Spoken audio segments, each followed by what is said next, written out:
Alami? InsyaAllah. Ya, tafadhal, Prof. Baik. Sekejap saya nak rakam. Ya. Recording in progress. Assalamualaikum warahmatullahi wabarakatuh. Alhamdulillah nahmaduhu wa nasta'inuhu wa nastaghfiruh wa na'udzu billahi min shururi anfusina wa min sayyiati a'malina. Man yahdihillahu fala mudilla lahu wa man yudlil fala hadiya lahu.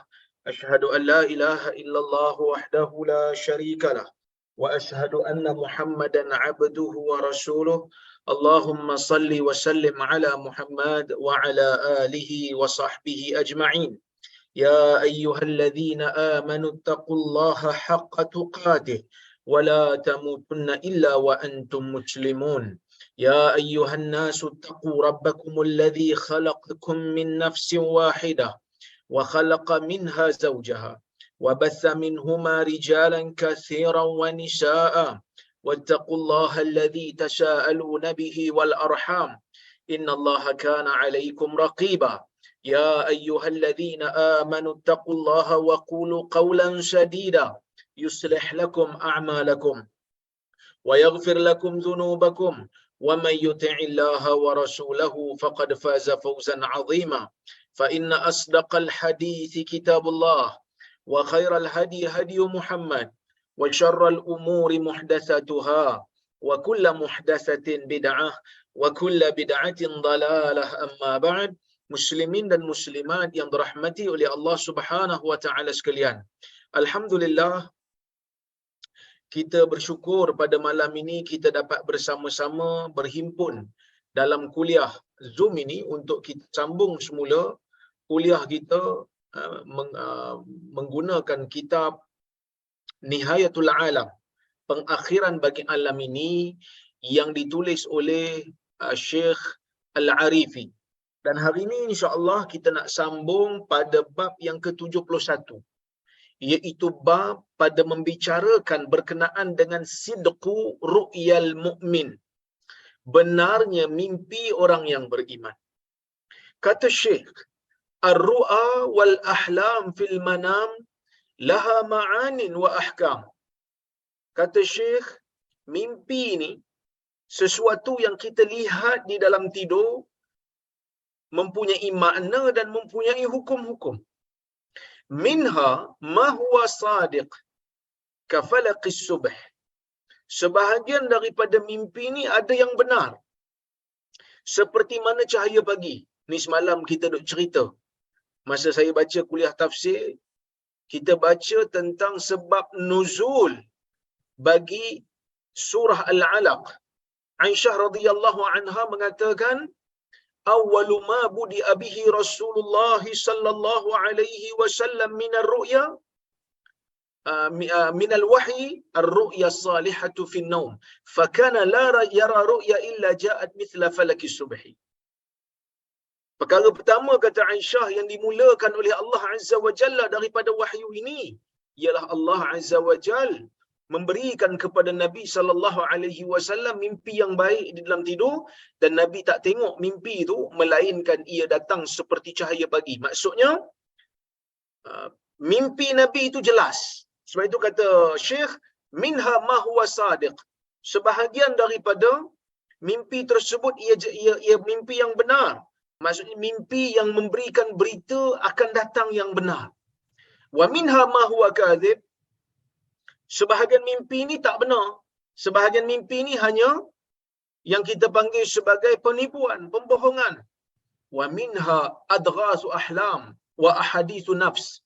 Sebahagiannya merupakan mainan tidur, mainan mimpi, ataupun cakap-cakap yang ada di dalam jiwa.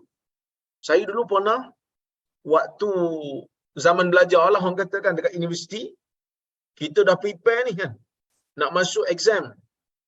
Prepare nak masuk exam, kemudian masuk exam, dah habis dah exam. Alhamdulillah, hari itu paper yang terakhir.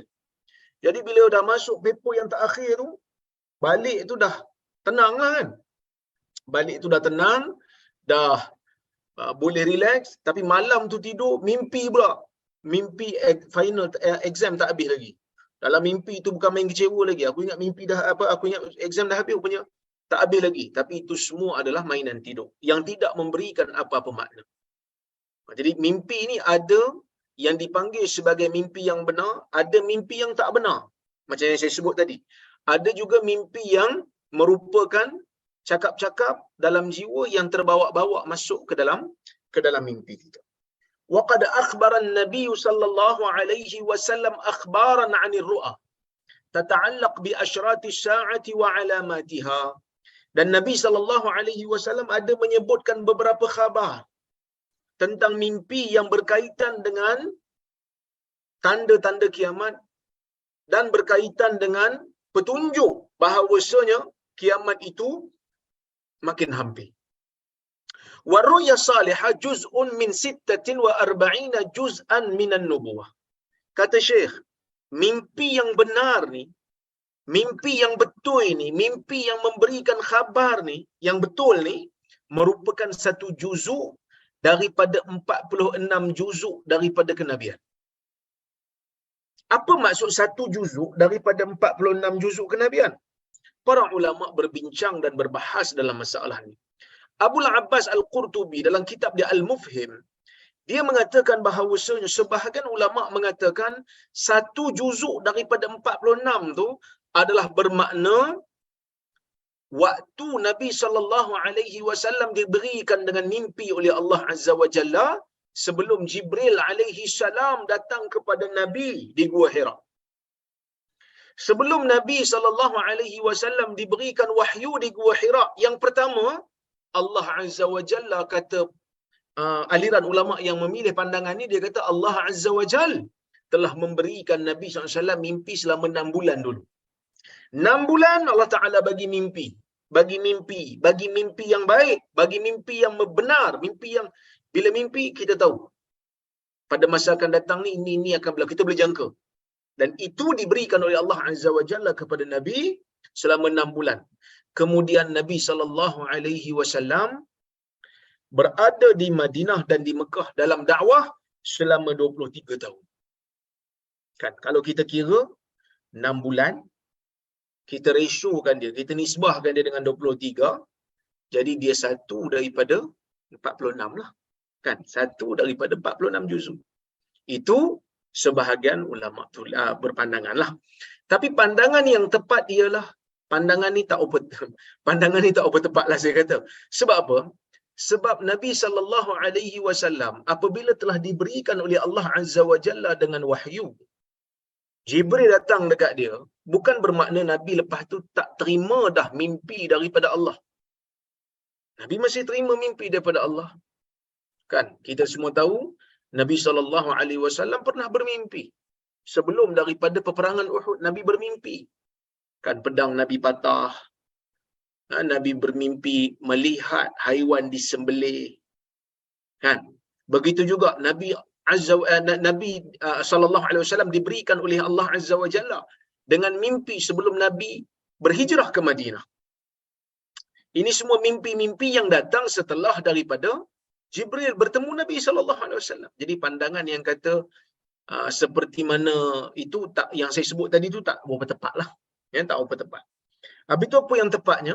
Yang tepatnya adalah mimpi ni dia satu bahagian daripada kenabian.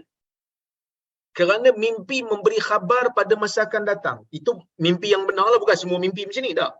Mimpi yang benar ni dia memberikan khabar pada masa akan datang. Kita semua pernah mengalami mimpi. Bukan semua mimpi memberi makna. Tapi ada sebahagian mimpi yang terlekat dalam minda kita. Dan kita tertanya-tanya, apa mimpinya? Dan akhirnya, bila dah berlaku saja satu-satu peristiwa, kita akan terpercaya. Kita kata, oh, ini kot mimpi aku dulu ada isyarat. Contoh. Kan? Semua ada pengalaman tu. Ya. Okey, ada juga riwayat yang menyebutkan satu daripada 70 juzuk. Tapi majoriti ulama kata riwayat tu taklah sekuat riwayat yang satu daripada 46 juzuk.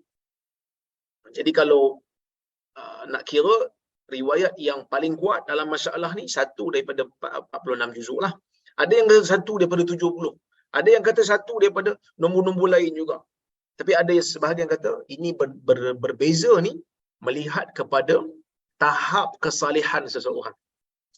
Kerana Nabi SAW dalam beberapa riwayat ada juga menyebutkan orang yang bercakap benar mimpinya kebiasaannya lebih benar daripada orang yang bercakap tak benar. Tapi bukanlah semestinya. Bukan makna orang tu kalau tak bercakap betul, kalau bukan Muslim, bukan bermakna mimpi dia langsung tak boleh pakai. Tak. Kadang-kadang ada juga, kan? Kadang-kadang ada juga. Cuma, ya, kebiasaannya kita katakan, ia cakap benar, banyak cakap benar, insya-Allah mimpi pun benar. Okey. Cuma kenapa mimpi dikatakan satu juzuk daripada kenabian? Kerana dia memberitahu tentang masa hadapan. Walaupun bukan dengan cara yang pasti. Bahkan kadang-kadang mimpi ini memberikan bahasa isyarat. Tapi paling tidak dia memberikan berita masa hadapan, kerana di antara tugas Nabi SAW ialah menceritakan kepada umat apa yang akan berlaku pada masa akan datang. Seperti mana kuliah yang kita adakan pada hari ini, kita nak bincang benda yang akan datang. Kita nak bincang benda yang akan berlaku sebelum daripada kiamat ataupun semasa kiamat. Ni kita tak akan dapat tahu melainkan melalui jalan Nabi SAW. Okey. Syekh mengatakan fa'an Aisyah radhiyallahu anha anna Rasulullah sallallahu alaihi wasallam qala la yabqa ba'di minan nubuwwati syai'un illa mubasysyirat. Qalu ya Rasulullah wa mal mubasysyirat? Qalu al-ru'ya as-salihatu yaraha ar-rajul aw tura lahu. Yang bermaksud daripada Aisyah radhiyallahu anha, Aisyah mengatakan Rasulullah sallallahu alaihi wasallam bersabda, tidak akan kekal selepas daripada kewafatanku, daripada kenabian ini sesuatu pun, melainkan hanyalah mubasyirat. Nabi sallallahu alaihi wasallam sebut kepada Aisyah satu perkataan yang jelas menunjukkan bahawasanya Nabi sallallahu alaihi wasallam ni akan wafat. Nabi ni akan wafat sebab Nabi kata tidak akan kekal selepas aku tak ada nanti. Daripada kenabian ini sesuatu pun tak akan kekal melainkan hanyalah mubasyirat, melainkan hanyalah berita gembira. Qalu ya Rasulullah wa mal mubasyirat? Mereka bertanya, wahai Rasulullah, apakah itu mubasyirat? Apakah yang Nabi kata yang kekal itu hanyalah mubasyirat? Nabi kata ar-ru'ya salihatu yaraha ar-rajul aw tura lahu. Mimpi yang baik yang dilihat oleh seorang lelaki dalam tidurnya ataupun diperlihatkan kepadanya. Tengok kata Syekh. Wa sidqur ru'ya wa kaunuha bisyaratan lil mu'min hiya alamatun ala qurbi sa'ah wa nihayatul alam. Dia kata kebenaran mimpi dan ia membawa berita gembira kepada orang mukmin merupakan tanda dekatnya hari kiamat dan tanda pengakhiran bagi alam. Haitsu takunu ru'ya aksara sidqan wa mutabaqan lil waqi'. Yang mana mimpi di akhir-akhir zaman nanti orang mukmin bila mimpi dia nampak mimpi dia tu mimpi yang benar dan selari dengan realiti yang akan berlaku pada dia.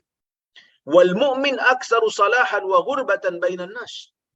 Dan yang mana pada ketika itu sewaktu akhir zaman nanti ni orang-orang Islam ni jadi asing. Orang-orang yang beriman sungguh-sungguh ni jadi asing. Wa ka'anna ru'ya anisun lahu. Jadi mimpi yang benar ni seolah-olah menjadi peneman dia, menenangkan dia. Lamma asbaha ghariban bainan nas. Ketika mana dia bangkit daripada tidur, bangun pada waktu pagi, dia menjadi asing pada orang lain. Orang lain tak mau kawan dengan dia, orang lain pulau dengan dia. Orang lain tuduh dia macam-macam, sedangkan dia nak mengikut sunnah Nabi sallallahu alaihi wasallam. Faqallama takdzibu ru'yahu. Dan mungkin sikit sangat mimpi dia tu nak jadi tak benar. Kan? Dalam hadis yang lain, Nabi sallallahu alaihi wasallam menyebutkan, kata Nabi, "Idza iqtaraba az-zaman lam takad ru'yal mu'min takzib. Wa asdaqukum ru'ya asdaqukum haditha. Wa ru'yal muslim juz'un min 50 wa 40 juz'an min an-nubuwah. Wa ru'ya thalas. Fa ru'ya salihah bushra min Allah. Wa ru'ya tahzin min asy-syaitan. Wa ru'ya mimma yuhadditsul mar'u nafsahu. Fa idza ra'a ahadukum ma yakrah falyaqum walyatfal wala yuhaddits biha an-nafs. Wa uhibbul qaida fi an-nawm wa akrahul ghillal wa akrahul ghill. Al-qaid sabatun fid din. Ini hadis ni hadis sahih. Imam Muslim meriwayatkan hadis ini, dan begitu juga dengan Imam Ahmad daripada Abu Hurairah. Maksudnya, idza iqtaraba az-zaman, apabila zaman atau apabila tempoh sudah makin hampir, bila dekat-dekat nak berlaku kiamat, bila dekat-dekat nak berlaku kiamat nanti ni, kata Nabi, lam takad ru'yal muslim takdzib. Mimpi orang muslim ni hampir pasti tak menipu. Wa asdaqukum ru'ya, ya, wa asdaqukum ru'ya, orang yang paling benar mimpinya di kalangan kamu, asdaqukum haditha, ialah orang yang paling bercakap benar. Itu saya sebut tadi tu. Kalau nak dapat mimpi di akhir zaman tu, mimpi yang betul-betul memberi isyarat, jangan banyak bohong lah, jangan banyak menipu. Cakap betul. Wa ru'yal muslim, dan mimpi orang Islam, juz'un min 50 wa 40 juz'an minan nubuwah. Mimpi orang muslim satu juzuk daripada 45 juzuk kenabian. Tadi sebut 46, hadis sebut 45. Mungkin perbezaan manusia. Ada mimpi 45, satu per 45. So disikit lagi lah, barangkali ada dekat lagi. Ada 1/46, ada 1/70 kan. Ikut kepada kesalehan manusia. Wa ru'ya salas. Mimpi ni ada 3 jenis. Nabi sallallahu alaihi wasallam hurai pada kita. Farru'ya salihatu bushra min Allah. Mimpi yang betul, mimpi yang baik merupakan berita gembira daripada Allah. Bila kita dapat tahu, dapat jangka, walaupun bukan pasti tapi jangka, kita dapat jangka benda yang benar, ia merupakan satu berita gembira sebagai satu persediaan pada kita, kan?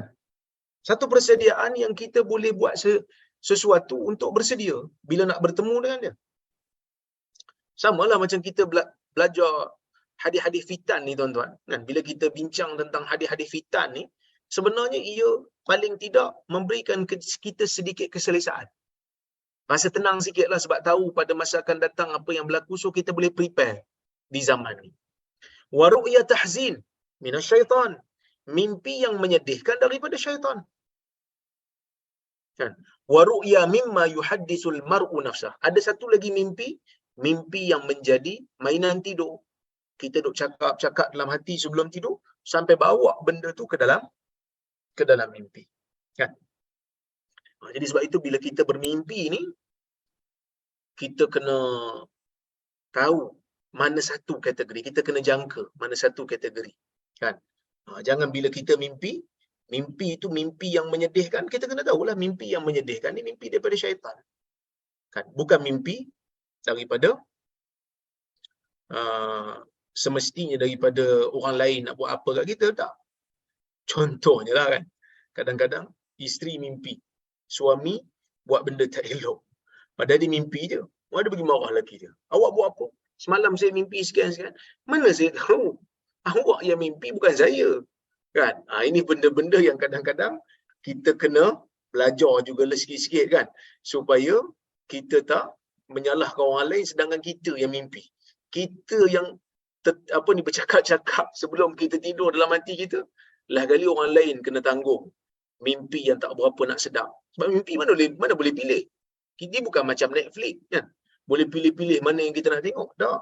Mimpi ni benda yang didatang dan kita tak boleh paksa. Bahkan kadang-kadang tengah sedap ni mimpi ni, tiba-tiba orang kejut pula. Kita pun tidur balik. Terjaga. Tidur balik dengan harapan nak sambung mimpi tu balik. Kan? Duk ingat macam TV ke? Tak boleh. Dia tak sambung dah. Kan? Itulah keajaiban mimpi.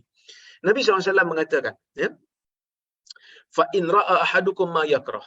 Apabila salah seorang daripada kamu melihat di dalam mimpinya apa yang dia tak suka, Kan dia tengok dalam mimpi dia, dia ternampak benda yang dia tak suka. Nabi SAW kata faliyaqum. Nabi kata bangkit. Nabi SAW sebut bangkit. Bangkit daripada tempat tidur tu.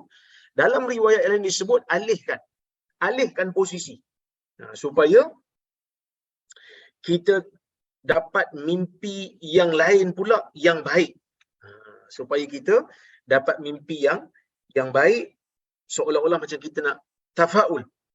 Kita nak mengharapkan daripada Allah Azza wa Jal supaya Allah gantikan dengan mimpi yang baik. Okey. Kemudian Nabi kata wal yatfal. Falyaqum wal yatfal. Bangkit, kemudian ubah tempat tidur. Dalam riwayat yang lain disebut ubah tempat tidur, maksudnya kalau kita mengiring belah sini, kita cuba mengiring belah lain pula. Kan? Kemudian kita buat ludah sikit. Macam ludah sikit. Isyarat saja. Kan? Isyarat saja kita ludah sebelah kiri kita. Ya. Buat macam isyarat. Macam tu je lah. Kan? Jangan sampai orang kata apa, keluar kahak hijau pula kan. Oh, bukan main lagi. Dia punya apa? Dia punya nak keluarkan kahak hijau tu. Belah kiri. 3 kali. Macam tu. Isyarat sahaja. Kenapa belah kiri? Kerana syaitan belah kiri kita. Dan kita menyebutkan a'udzubillahi minasyaitanirrajim. Ini benda yang disebut dalam riwayat yang lain, iaitu riwayat Muslim. Tapi kena ingat betul-betul tuan-tuan. Ya? Hanya isyarat sahaja. Dengan sedikit air liur. Bukan dengan kahak hijau ataupun kahak kuning. Sehari isteri kat sebelah, kita pula pergi ludah sampai berbuih orang sebelah. Kan? Yang sebelah tidur sebelah itu berbuih dah. Pasal apa ni bang? Abang kan buat sunnah ni. Dia katakan, sunnah ni kena ludah 3 kali. Abang Nabi suruh ludah syaitan. Penghinaan kepada syaitan. Yang abang ludah saya pasal apa? Kena dengar kuliah, kena bagi faham betul lah. Jangan sampai ludah isteri kat sebelah. Isteri pun sama lah kan. Kalau suami belah kiri dia, jangan pula pergi ludah suami dia. Terkejut pula kan. Hal ni ingat hujan. Kan? Rupanya air liur dan kahak orang sebelah. Okey. Wala yuhaddits bihan nas. Tapi jangan cerita kat orang lah, diam-diam aja. Diam-diam aja. Disunatkan jangan cerita benda-benda yang buruk ni. Okey. Wa uhibbul qaida fin naum. Aku suka, kata Nabi SAW, kalau aku bermimpi, ikatan di kaki sewaktu aku tidur. Maksudnya kalau dalam mimpi tu, mimpi kaki diikat. Wa akrahul ghil. Dan aku tak suka dalam mimpi aku melihat ghil. Apa itu ghil? Ikatan di tengkuk. Kalau mimpi, kita mimpi kaki kita diikat, ataupun mimpi kaki kita tu dibalut dengan tali, Nabi suka, Nabi kata. Tapi kalau Nabi mimpi diikat di tengkuk, itu Nabi tak suka. Nabi SAW sebut lagi, Nabi kata apa? Al-qaidu sabatun fid din. Yang mana kalau ikatan di kaki, itu menunjukkan kita teguh dalam agama.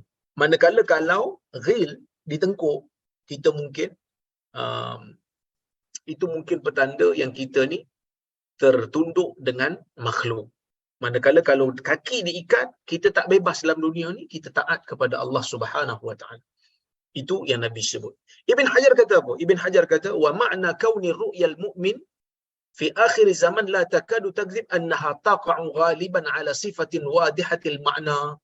Makna yang Nabi kata mimpi orang mukmin ni tak menipu di akhir zaman nanti, ialah kebanyakan mimpi itu di akhir zaman nanti ni dia berlaku dengan sifat, mimpi itu ada sifat yang sangat jelas maknanya, sehingga tak perlu untuk ditafsir, yang mana tidak dimasuki dengan pembohongan. Bahkan ia menjadi mimpi yang benar kerana ia selari dengan realiti. Bi khilafir ru'a ukhra, berbeza dengan mimpi-mimpi lain. Fa innaha qad yakhfa ta'wiluha, kerana mungkin takwilannya tak apa nak faham. Fa yu'abbiruha al-'abir, terpaksa pergi cari orang yang pakar tafsir mimpi pula. Fala taqa'u fil waqi' kama 'abbar. Kadang-kadang bila kita jumpa orang yang tafsir mimpi, tengok-tengok tak jadi pun macam mana yang ditafsirkan tu. Fatakunu kadhiba ghairu sadiqah. Jadi mimpi itu jadi tak betul lah. Kan? Okey. Kata Ibn Hajar lagi, dia kata, wal hikmah fi ikhtisasi zalika bi akhir zaman anna al mu'min fi zalika al waqt yakunu ghariban kama fil hadis. Hikmah mimpi pada zaman tu, dekat-dekat nak kiamat tu menjadi betul, Allah Ta'ala bagi nikmat kepada orang mukmin yang menjadi ganjil pada masa tu. Orang tak mau kawan dengan dia, orang tengok dia pelik, sedangkan dia hanya mengamalkan agama, mengamalkan sunnah. Fayaqillu anisul mu'min wa mu'inu.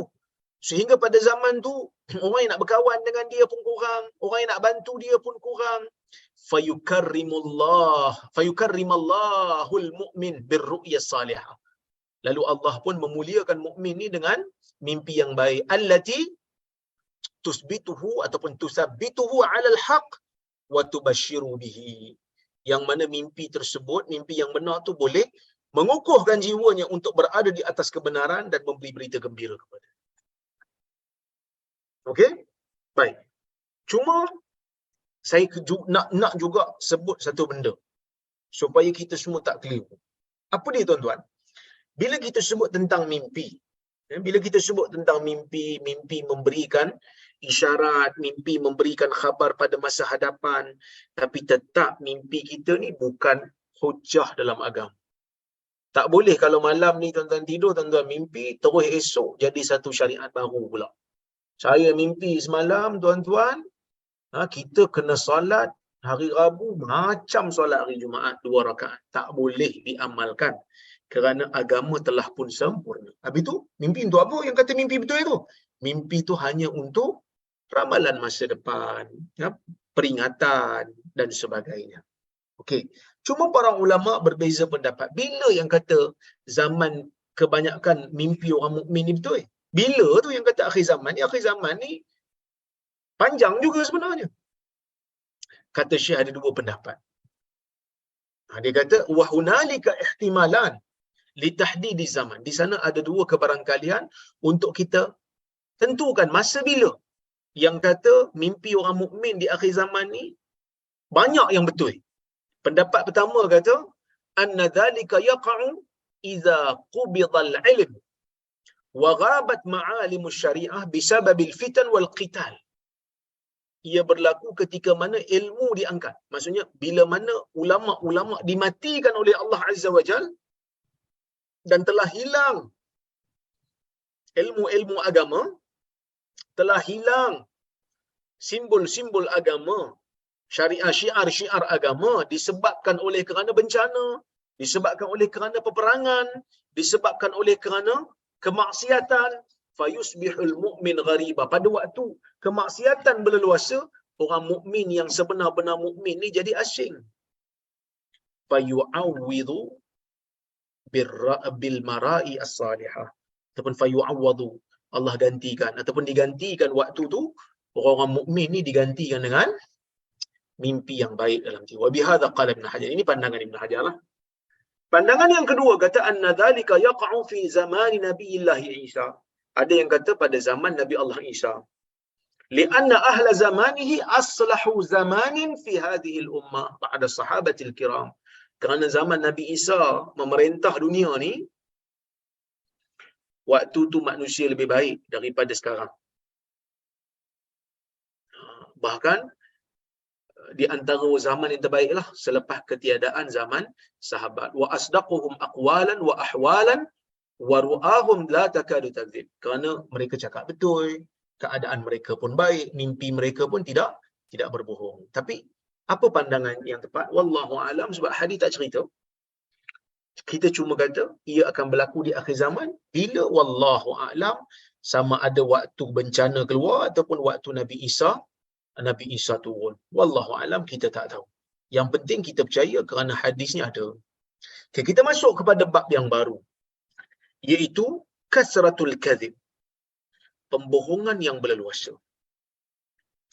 Al-kadhibu afatun syani'ah. Pembohongan ni merupakan penyakit yang jijik.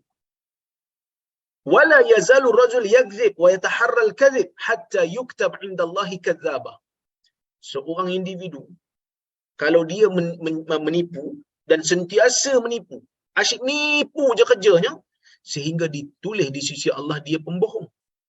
Dalam hadis Nabi SAW ada menyebutkan, tapi hadis ini dhaif lah, Syekh bawa hadis ini. Kata Nabi SAW dalam riwayat dhaif ni, yutba'ul mu'min 'ala al-khisali kulliha illa al-khiyana wal kadhib. Orang mukmin ni diberikan tabiat semua perkara kecuali khianat dan juga pembohongan. Hadis ini dhaif, ya, Syekh masukkan juga kerana mungkin ada tarhib di situ. Tak nak bagi menipu. Kerana dalam hadis yang lain Nabi SAW memang larang. Ya, Nabi larang kita ni menipu kerana Nabi kata menipu ni boleh bawa ke neraka.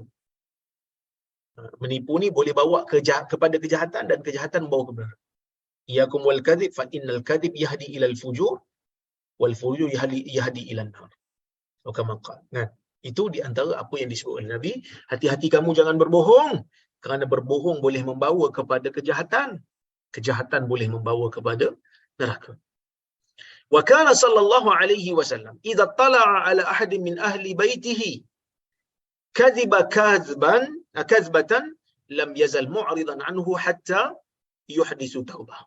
Nabi SAW ni kalau nampak ada je ahli keluarga dia menipu, sekali tipu, Nabi akan berpaling daripada dia sehingga dia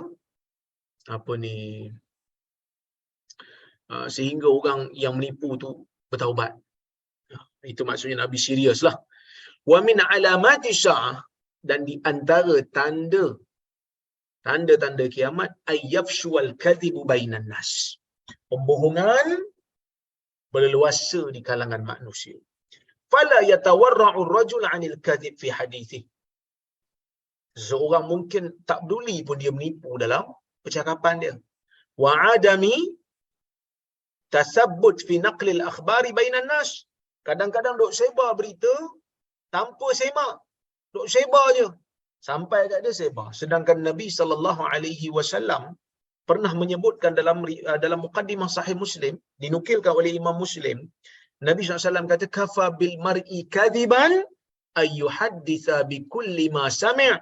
Cukuplah salah seorang daripada kamu tu menjadi pendusta. Cukuplah pendustaan apabila seseorang daripada kamu tu menyebarkan apa yang dia dengar tanpa disemak. Hadha ma'a qabhil kadhib wa su'i athari wa kathratihi bainan nas. Kan, walaupun pada ketika itu dia tahu dan dia sedar pembohongan tu buruk, kesan dia buruk, tapi tetap ia dibuat. Kan, kita ada zaman ni hadis-hadis palsu yang berleluasa dalam masyarakat. Kan, hadis palsu terlalu banyak. Hadis yang terlalu dhaif pun terlalu banyak disebarkan dalam masyarakat tanpa kawalan. Tak ada kawalan. Jadi sebahagian daripada sahabat-sahabat kita, saya sendiri dan ustaz-ustaz kita, kadang-kadang adalah juga buat teguran kan. Hadis yang tak betul tu kita tegurlah kalau ada mana-mana pendakwah baca hadis tak betul. Kan? Tapi yang tak syoknya kan, yang tak bestnya, bila kita buat teguran, kita pula yang dianggap sebagai orang yang jahat, orang yang nak memecah belahkan. Sedangkan kita buat tu bukan semata-mata kita bermusuh dengan orang tersebut. Sebaliknya, kita nak supaya pembohongan itu tidak dibiarkan tanpa ada kawalan. Tapi akhirnya kita pula yang dianggap sebagai jahat. Ini kadang-kadang menyedihkan juga. Bukan saya nak sebut saya ni bagus ke, ustaz-ustaz yang kata sealiran dengan saya bagus ke, taklah. Tapi kadang-kadang kita pun ada tersilap juga. Bila orang tegur, kalau betul kita salah, kita terima. Kerana kita kan manusia. Tapi di zaman ni jadi pelik sikit. Orang yang baca hadis palsu dibiarkan berleluasa, tanpa kawalan. Boleh nak ceramah kat mana pun tak apa. Tapi ya, orang yang nak menjaga keaslian hadis, nak supaya penceramah-penceramah ni berdisiplin, tak diberikan ruang. Tak boleh atas alasan ucap ulah kan. Jadi sebab itu saya pun kadang-kadang saya nak apa kata mengharapkan agar kita semua berfikir. Berfikir macam mana? Berfikir supaya bila kita dengar hadis yang dibaca oleh seorang ustaz, memang kita minatlah dekat ustaz tu contohnya. Kita minat kat dia, minat sungguh kan. Jadi dia pun berceramah dan kita dengar, bila dia berceramah tu, kita tengok hadis yang dia baca tu tak betul. Katalah hadis yang dibaca tu palsu contohnya kan. Bila kita buat teguran sebab mungkin kuliah tu dah tersebar merata dan ramai orang tanya, nak jawab satu persatu pada orang yang bertanya, mungkin ratusan orang yang bertanya. Kan macam dekat page saya tu satu hari mungkin banyak masuk kan. Tapi nak jawab sesuatu tak sempat. Jadi kita buat post. Bila kita buat post, dia orang pun bolehlah untuk baca secara terbuka kerana ceramah tu pun telah tersebar terbuka. Kan? Jadi ada juga yang marah. Ada yang kata, memecah belah dan sebagainya. Cuma kadang-kadang kita kena fikir satu perkara. Apa dia? Bila kita berhadapan satu orang ustaz pujaan kita, baca hadis palsu. Satu lagi, hadis Nabi SAW, nama Nabi SAW yang perlu dijaga. Hadis palsu ni merosakkan nama Nabi lah. Ni hadis palsu. Ni nama Nabi yang perlu kita jaga. Yang ni ustaz pujaan, baca hadis palsu. Kita nak pilih yang mana? Kita kena fikir yang tu. Tapi biarlah benda tu kan bagus. Tak boleh. Hadis palsu ni tak boleh dibiarkan berleluasa tanpa ada penjelasan yang mengatakan dia palsu dan tinggalkan. Kalau macam tu tak apa. Kita sebarkan bagi tahu. Hadis ni palsu. Contohnya kan. Tolong orang kata apa? Tolong jauhkan diri. Boleh? Yang tu tak apa. Sebab itu para ulama menyebutkan la yajuzu nashrul hadithil mawdu' illa ma'a bayani wad'i. Tidak dibenarkan untuk kita ni menyebarkan hadis palsu melainkan untuk menjelaskan ia adalah palsu. Ya, baik. Jadi kita kena fikirlah dalam diri kita kan. Kita kena fikir betul-betul, aku ni nak jaga nama Nabi ke nak jaga nama ustaz? Kan nama ustaz tu terjaga pun sebenarnya. Kalau ustaz tu boleh tarikkan balik, tak maaf saya tersilap. Manusia kan biasa macam tu. Kan? Kita kalau tengok dalam politik pun, parti yang bergaduh, bertengkar, betul-betul musuh tradisi pun akhirnya maafi. Apatah lagi ustaz-ustaz yang berjiwa bersih, kan? Ustaz-ustaz pujaan kita tu mungkin bagus, baik, belajar tasawuf. Patutnya dia minta maaf je lah. Saya tersilap, saya tersalah. Contohnya. Dulu ada satu ahli motivasi contohnya. Baca hadis atau riwayat yang tidak ada asal ditegur oleh ilmuwan-ilmuwan dan dia, alhamdulillah dia terima. Dia siap ucap terima kasih lagi. Dia kata terima kasih banyak. Dia kata kan, kerana tegur saya ni orang tua, saya tak pandai. Tapi tak ada pula jatuh nama dia. Bahkan orang lebih hormati dia kerana dia ikhlas di dalam menyebarkan ilmu. Selagi mana benda yang dia sebarkan tu terbukti tak betul, tariklah balik. Itu benda biasa. Ya, baik. Kemudian kata Syekh kata apa?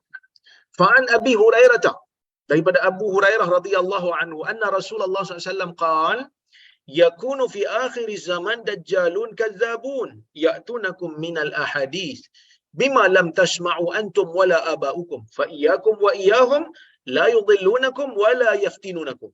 Ini hadis riwayat Muslim. Daripada Abu Hurairah radhiyallahu anhu, dia mengatakan sesungguhnya Rasulullah sallallahu alaihi wasallam menyebutkan, yakunu fi akhir zaman, akan berlaku di akhir zaman nanti ni, akan muncul di akhir zaman nanti ni dajjalun, golongan pendusta. Bukan dajjal yang besar tu saja dipanggil dajjal, tak.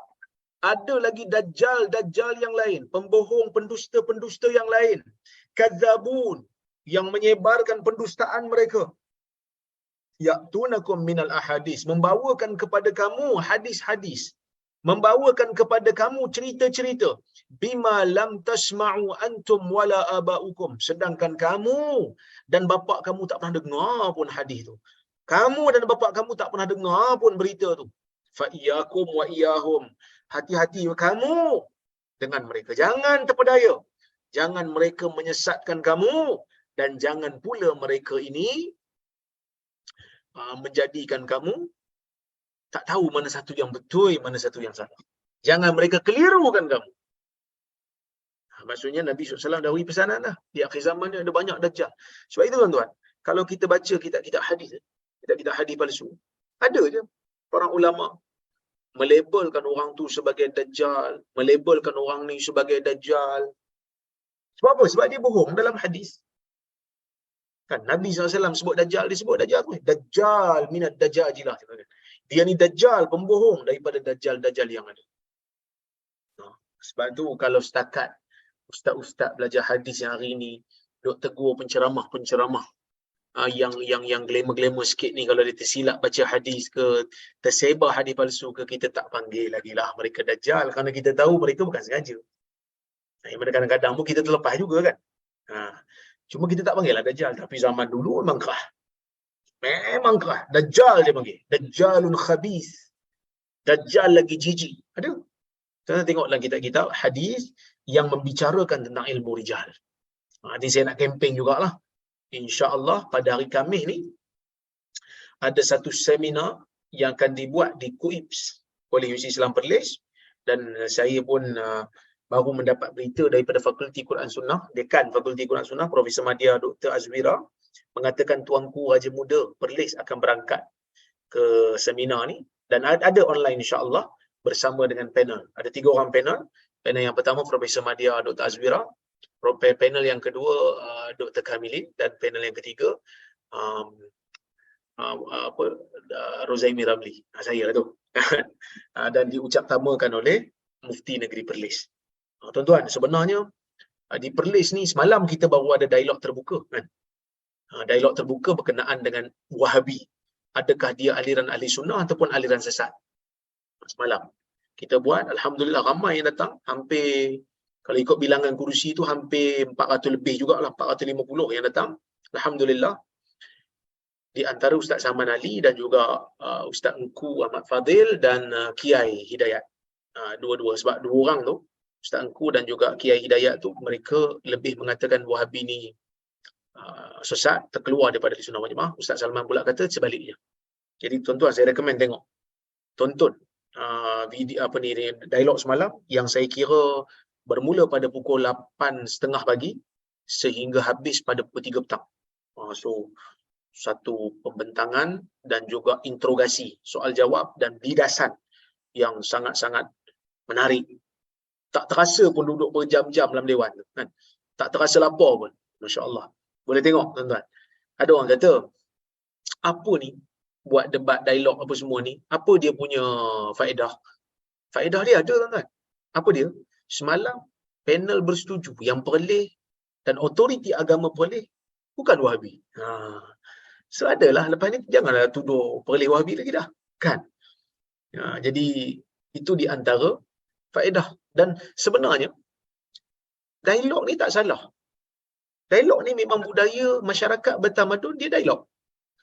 Kan? Kita tak dilarang pun untuk berdialog. Sebab ada orang tanya juga. Kadang-kadang, tapi yang kadang-kadang yang menulis tu, siap menulis sindir-sindir apa faedah. Faedahnya kita dapat baca buku banyak. Walaupun sebenarnya yang naik ke pentas tu kadang-kadang ada buku dia tak baca kan. Tapi at least dia baca jugalah untuk persediaan dia. Baca juga. Dan masyarakat boleh mendengar ya, dialog ataupun bahan-bahan ilmiah. Kita ni kadang-kadang terbiasa dengan gosip, terbiasa dengan berita-berita khabar angin, buka TV kadang-kadang duk tengok melodi, bukanlah saya kata melodi tu apa, tapi berita-berita yang ringan, cerita-cerita yang kadang-kadang tak ada manfaat pun untuk hidup kita kan. Apa salah kita dengar tentang dialog ilmiah?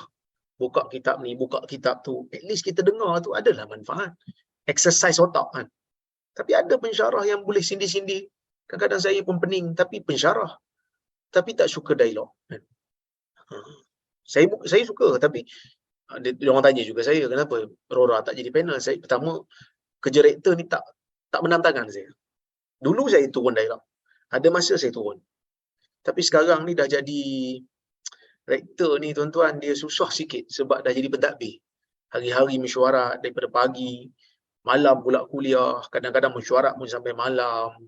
Jadi nature tugas tu tak macam saya jadi pensyarah dulu. Masa jadi pensyarah dulu, insya-Allah ada masa lah kan. Cuma saya suka. Jadi, ada kesempatan ni saya anjurkan. Kebetulan pula Mufti Perlis setuju untuk diadakan dialog-dialog yang seperti ini di negeri Perlis, walaupun dengan orang yang berbeza pendapat, kita jemput, kita layan mereka sebagai tetamu, kita bagi makan kepada mereka, kita bagi penginapan kalau mereka sudi, kan? Menunjukkan keterbukaan negeri Perlis ni untuk menerima perbezaan pandangan, menerima dialog-dialog yang harmoni. Kan? Sebab kadang-kadang kalau cakap daripada jauh ni mungkin nadanya lain, tapi bila jumpa depan-depan boleh jadi kawan, kan? Bukan semestinya kawan mesti sama dalam semua benda, tak. Ada kawan kita yang tak sama pandangan dengan kita. Ada kawan kita tak makan pedas, kita makan. Takkan kita nak putus kawan? Putus kawan hari ni. Pasal apa? Hang tak makan pedas, aku makan pedas. Taklah, dalam bab makan kita tak sama, boleh kita terima. Dalam bab pemikiran pun samalah juga, kan? Tapi perleh keterbukaan dia begitu. So, hadis Nabi SAW ni perlu dipelihara daripada pembohongan. Jadi sebab itu kami di Perlis ni, insya-Allah 16 hari bulan ni ada seminar hadis, seminar kepentingan menentukan status hadis. Kita nak bincang macam mana para ulama zaman dulu ni mereka kita panggil apa? Menilai hadis tu, apa prosesnya. Saja ada orang marah, dia kata apa ni, ni semua orang awam ni tak payah nak nilai hadis, orang akan tahu. Bukan kita nak suruh dia orang jadi mujtahid dalam hadis, tak. Saya pun taklah mujtahid dalam hadis, tapi kita nak bagi tahu the process. Kita dibawa pergi kilang proses kopok leko contoh, kan. Pergi ke Terengganu, dibawa masuk, tengok kilang macam mana orang buat kopok leko. Adakah lepas keluar daripada kilang tu terus jadi pandai, jadi pengusaha kopok leko terus? Tak. Tapi kita tahu macam mana proses. Kita tahu tepung apa yang digunakan. Paling tidak kita ada asas sikit-sikit. Bukan kita nak suruh jadi muhaddis, lepas tu semua tengok forum tu, semua tengok seminar tu, semua jadi Imam Bukhari belaka. Dah. Belajar tahu proses, asas. Ini benda yang perlu dibudayakan dalam masyarakat. Seminar, dialog, debat. Sebenarnya debat pun ada orang kita kadang-kadang bila dengar perkataan debat, dia kata debat ni macam tak bagus. Sedangkan di sekolah-sekolah ada je pertandingan debat parlimen dan sebagainya. Kalau debat tak bagus, tak payah dilatih lah anak-anak kita di sekolah, kan. Tapi tak apalah. Cuma kita anjurkan semalam, alhamdulillah berjaya, kan. Tuan-tuan boleh tengok, boleh nilai, boleh buat keputusan. Tengok, saya suggest tuan-tuan tengok. Insya-Allah dia tak boring. Dia orang kata apa, mendebarkan. Mendebarkan. Kalau tak larat nak tengok yang panjang-panjang tu, boleh orang kata apa, tengok yang klip-klip pendek yang disebarkan oleh 2 channel rasmi kita yang kita jemput pada hari itu, iaitu Pro Media Tajdiid dan juga Suara Sunnah. Baik. Itu berkaitan dengan isu negeri Perlis. Cuma saya nak balik pada isu kita, ialah kita kena jaga hadis-hadis Nabi SAW ni daripada penyebaran hadis-hadis yang tak tepat, hadis-hadis yang palsu dan sebagainya. Jadi sebab itu saya pun dengan kawan-kawan ada buat kempen semak hadis. Semakhadis.com, yang mana semak hadis ni tuan-tuan, dia adalah satu usaha mengumpulkan database.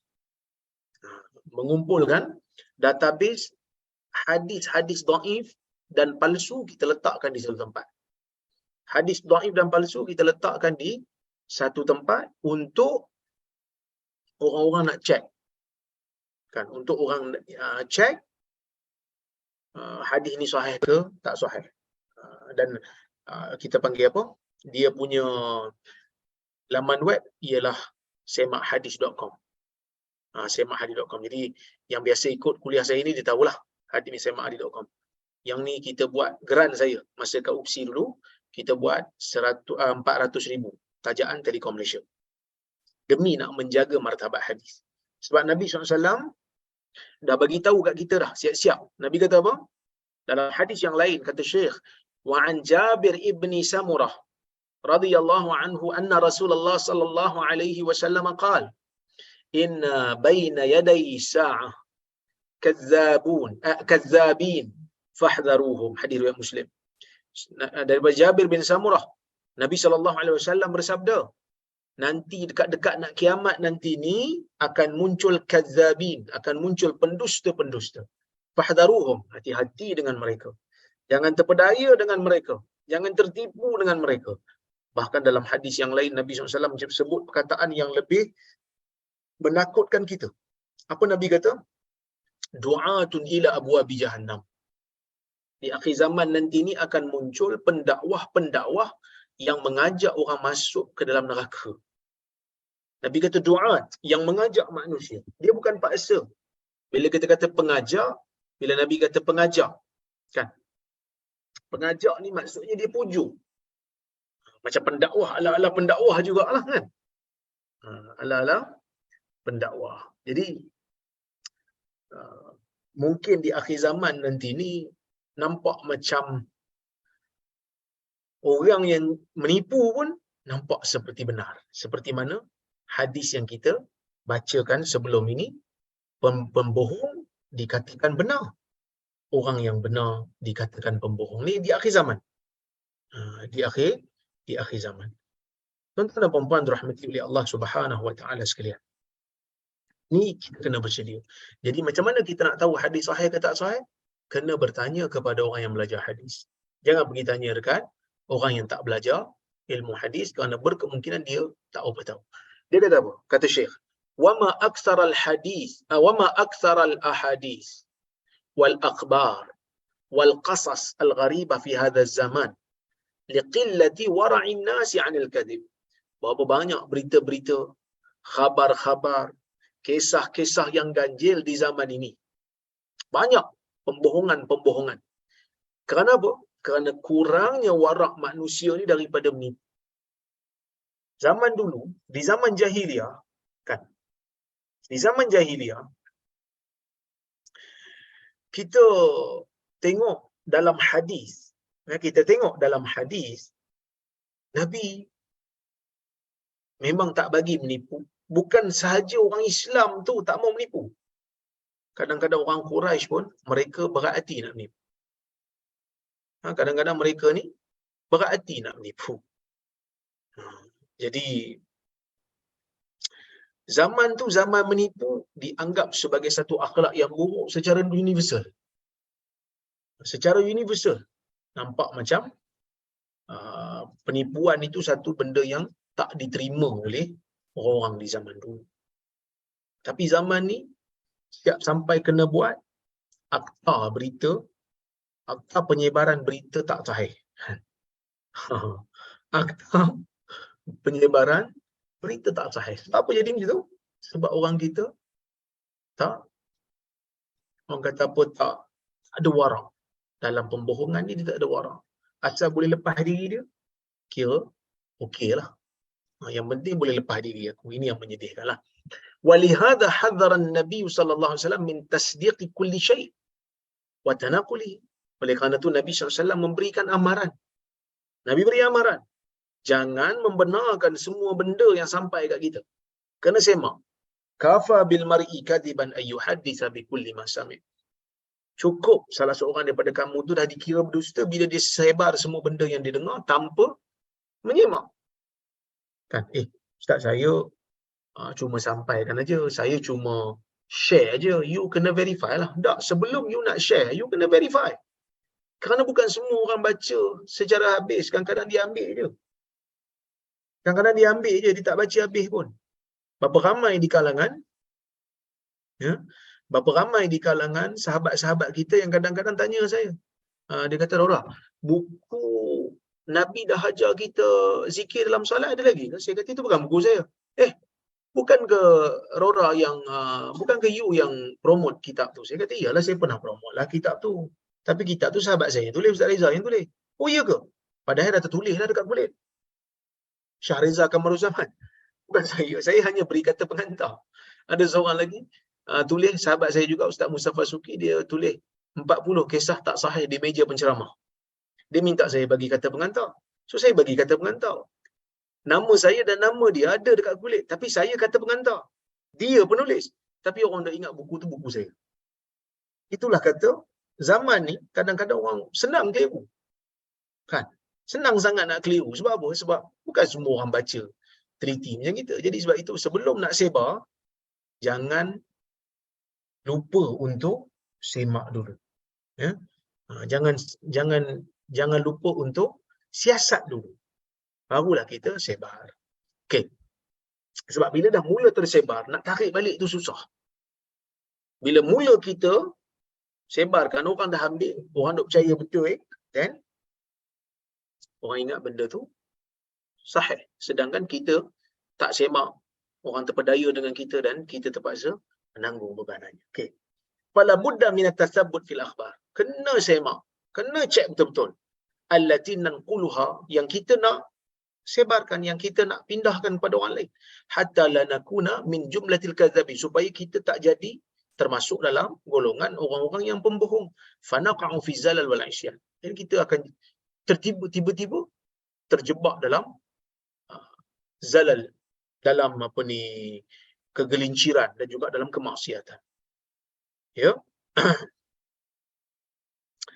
Jadi sebab itu tuan-tuan dan puan rahmati Allah sekalian, ini benda yang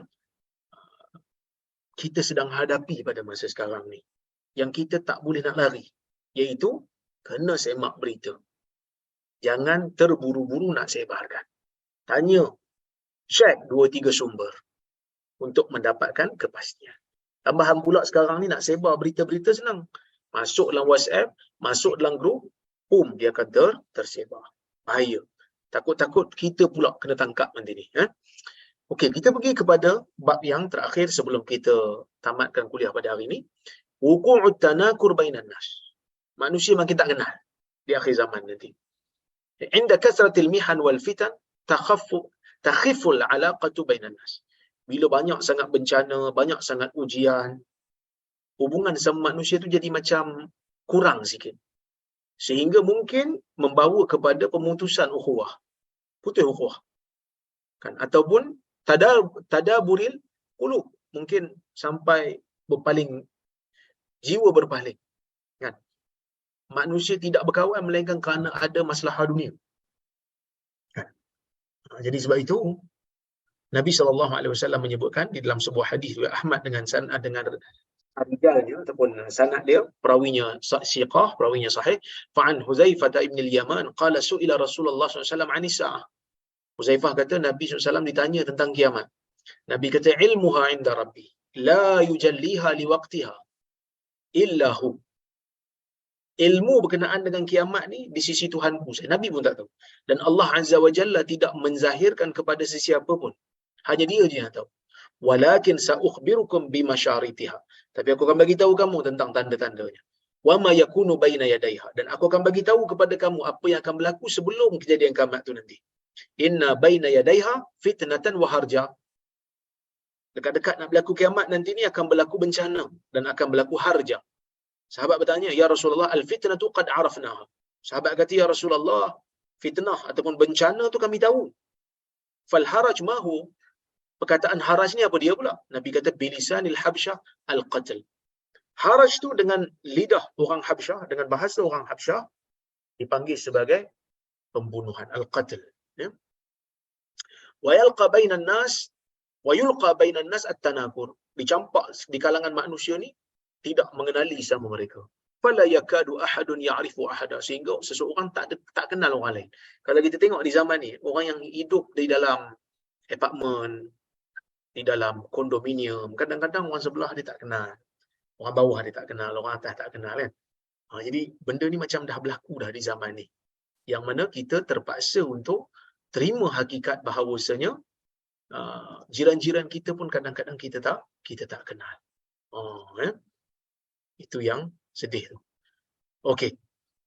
Tuan-tuan dan puan rahmati Allah sekalian, saya kira cukuplah sekadar tu untuk malam ini. Saya tengok dulu soalan kalau ada lah. Oh, ada beza sikit dengan Kak Lin punya buku terjemahan. Dia kata 73 banyak terjadi gempa bumi.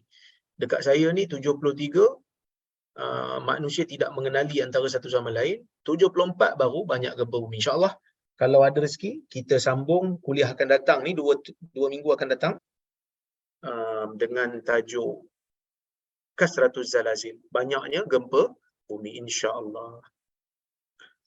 Okey, kita tengok banyak soalan ni.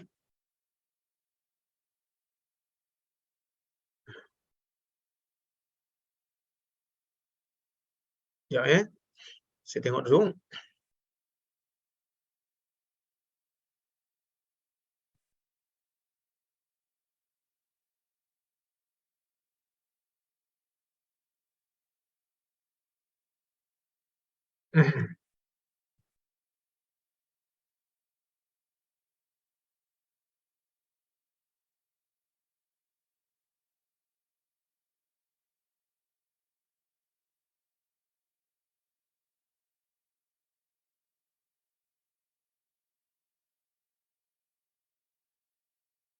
Assalamualaikum warahmatullahi wabarakatuh. Saya ingin bertanya, ada tak titik temu antara akidah Salafi dan Asy'ari? Sebab kedua-duanya tidak ada yang mau disebut mujassim atau musyabbih. Sebenarnya titik temu adalah kedua-dua aliran ini mahu mentanzihkan Allah, mahu menyucikan Allah daripada sebarang sifat makhluk. Kalau tanya saya lebih cenderung kepada akidah Hambali yang dipanggil sebagai Salafi. Tetapi saya tidak mengeluarkan Asy'ariyah daripada daerah Ahli Sunnah wal Jamaah. Cuma yang menjadi masalah sekarang ni adalah pergaduhan ini tidak mahu diredakan. Yang tu keluarkan orang ni daripada Ahli Sunnah, orang ni keluar orang tu daripada Ahli Sunnah, kan? Saya tak setuju, saya tak ambil lah aliran tu. Tapi mereka berhak untuk kata begitu. Cuma saya tak ambil pendirian tu. Saya kata Ahli Sunnah wal Jamaah ni luas, merangkumi 3 aliran. Aliran pertama Asy'ariyah, aliran kedua Maturidiyah, aliran ketiga Atsariyah ataupun Hanabilah. Ya.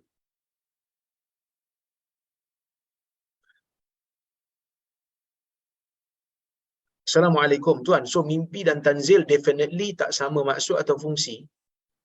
Mimpi ni kalau biasalah mimpi dia memberikan simbol yang kita perlu tafsir. Kadang-kadang tafsiran kita tu tak kena. Bila dia berlaku baru kita tahu, oh ini maksud mimpi tu. Tapi di akhir zaman nanti ni, kebanyakan mimpi tu dia macam direct sikit lah. Ya? Tak perlu kepada takbir. Sehingga tak perlu kepada tafsiran. Okay? Assalamualaikum warahmatullahi wabarakatuh. Adakah berbicara atau berbaring ketika azan dapat menyebabkan jenazah jadi berat? Sebab ramai orang percaya. Jazakallahu khair wa antum fazakumullah khair. Jawapannya tidak benar. Walaupun sebenarnya bila azan, ya, bila azan dan kita sihat, kita bangkit pergi masjid atau pergi surau untuk sembahyang berjemaah. Tapi kalau kita memang dalam masjid, kita terbaring kejap dan azan berlaku, kita baring, taklah jenazah jadi berat. InsyaAllah tak. Begitu juga ketika bercakap, boleh bercakap ketika azan, tapi jangan lupa jawab azan. Jangan lupa jawab azan tu kerana itu adalah sunnah.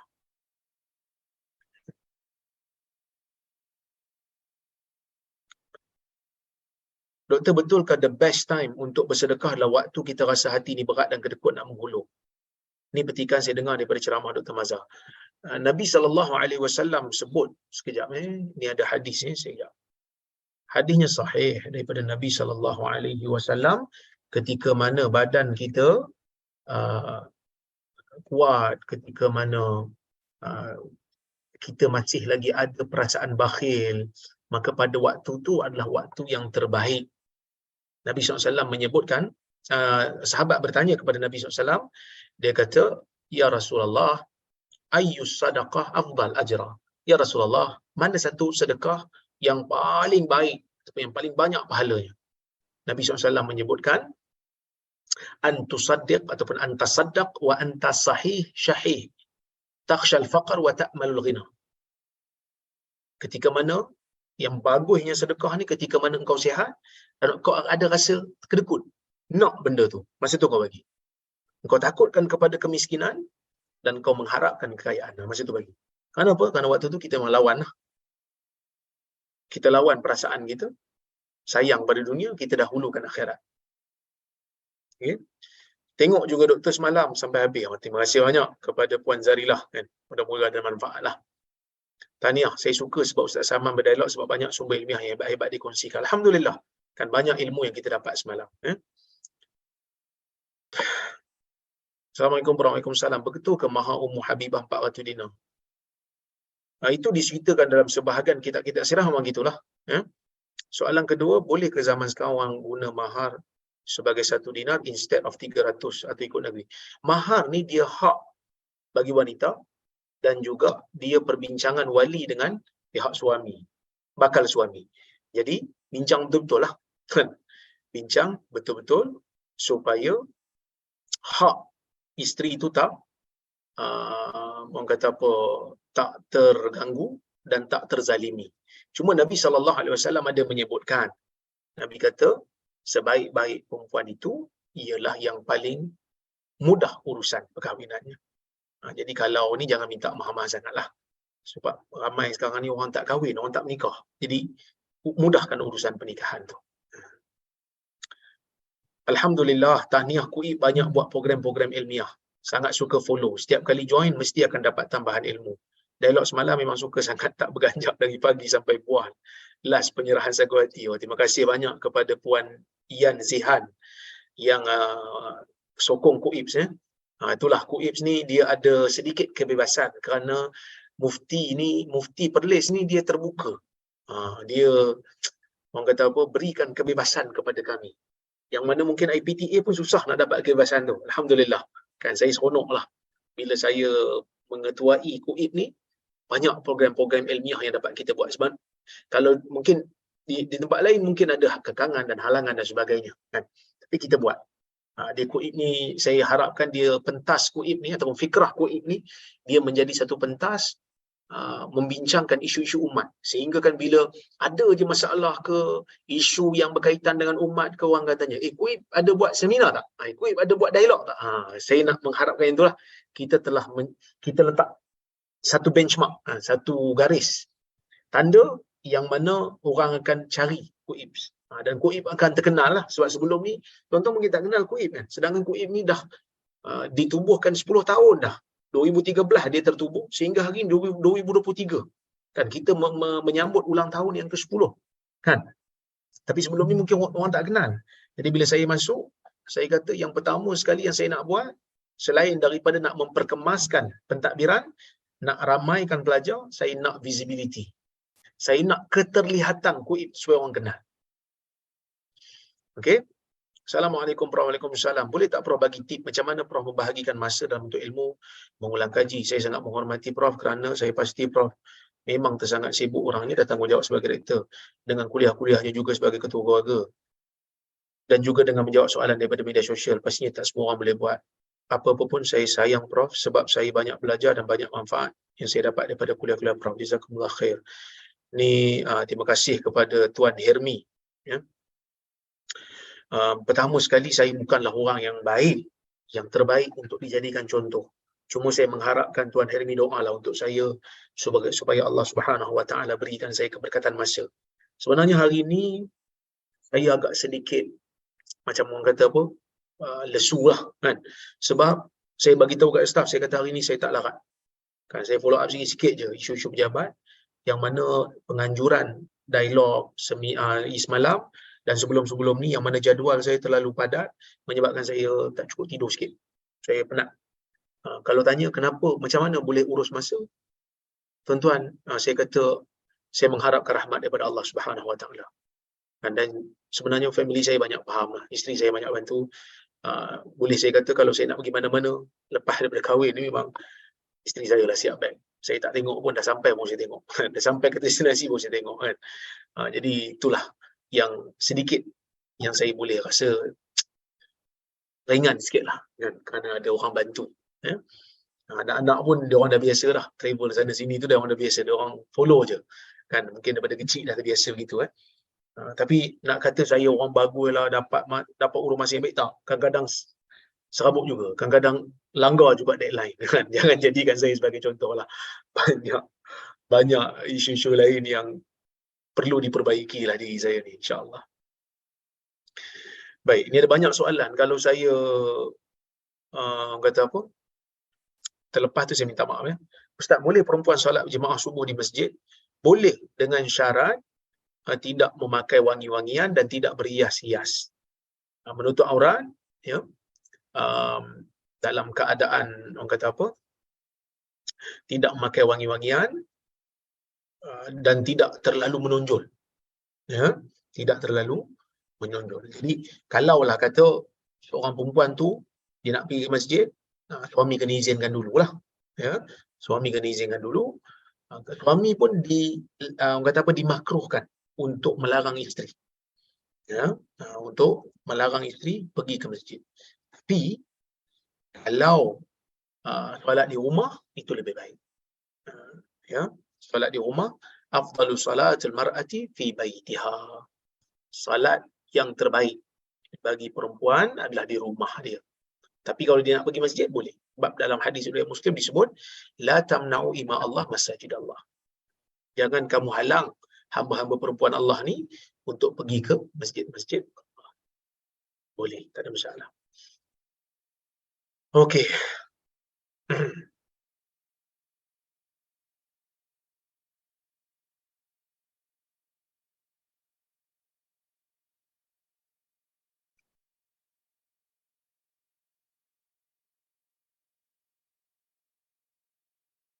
Ini ada satu soalan.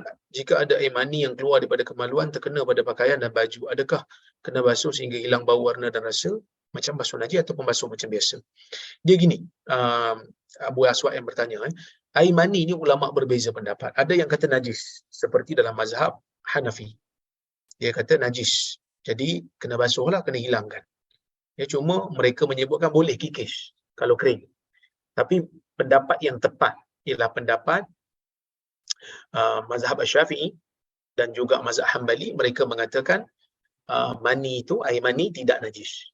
Kerana tidak ada di sana riwayat yang jelas yang menunjukkan Nabi SAW mengatakan ia adalah najis.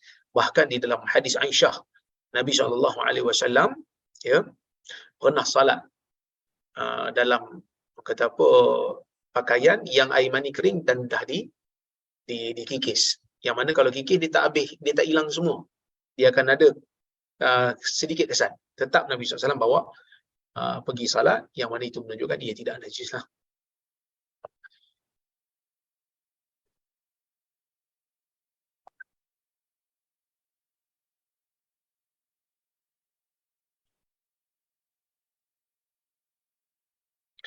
Soalan nombor 2, dia kata dalam bab furung akidah, adakah kita dibenarkan untuk mengambil mazhab akidah lain selain daripada mazhab akidah kita sendiri? Contoh, kalau seorang Asy'ari tapi dalam beberapa perkara furung akidah dia ambil pendapat yang sama dengan Salafi.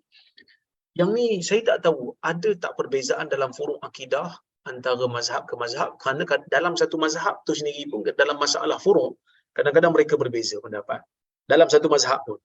Jadi sebenarnya kalau kita percaya dan yakin dengan penelitian dan kajian kita, ini pendapat yang tepat dan kita boleh follow lah. Kerana benda tu memang khilaf dalam furung akidah. Memang perbezaan pandangan dalam furung akidah. Contohnya macam, adakah Nabi SAW melihat Tuhannya di malam Mi'raj? Khilaf di kalangan ulama akidah. Ada yang kata Nabi tengok, ada yang kata tak, Nabi tak tengok. Nabi tak nampak pun. Kan? Jadi khilaf di kalangan para ulama. Kita kaji, kita ambil satu pandangan. Oh, Nabi tak nampak rupanya. Kan? So, tak ada masalah. Tapi berdasarkan kepada kajian dan penelitian dan pengajian, bukannya berdasarkan kepada hawa nafsu kita lah. Sunnah Nabi SAW witir 3 rakaat. Kalau kita buat 1 rakaat boleh ke? Boleh 1 rakaat, tetapi yang afdal paling kurang 3. Itu yang terbaik. Lebih tak apa, lebih lagi bagus. Tapi minimum yang paling afdal ialah 3. Tapi kalau 1 boleh, tak ada masalah.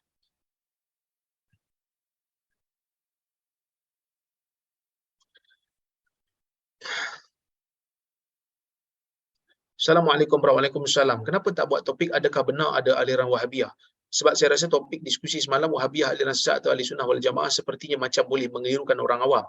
Orang-orang yang menegakkan sunnah ini adalah aliran Wahabiyah.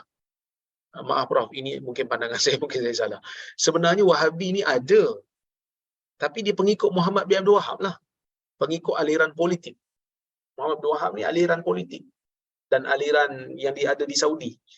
Mereka itulah yang setuju dengan cara dia, mengambil manfaat daripada pemikiran dia. Tapi di Malaysia ni, di Nusantara ni, semua yang bercanggah dengan tradisi masyarakat dipanggil Wahabi walaupun tidak menekuni kitab mereka. Jadi sebab itu, kita buat tajuk tu semalam, kita nak tahulah apa definisi mereka kan. Tapi akhirnya mereka tak bagi definisi. Dan satu orang pun tidak disebutkan nama sebagai confirm Wahabi.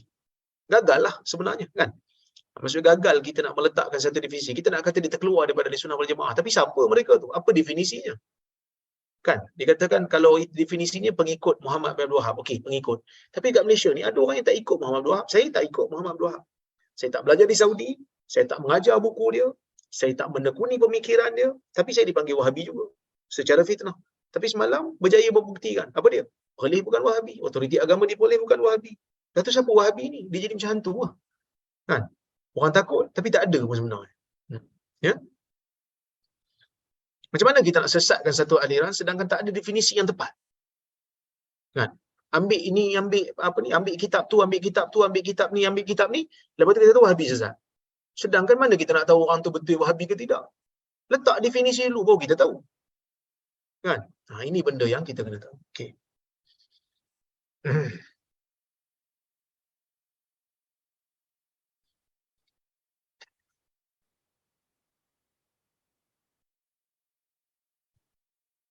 Okey. Itu je lah yang boleh saya jawab. Minta maaf lah banyak soalan yang saya terpaksa skip.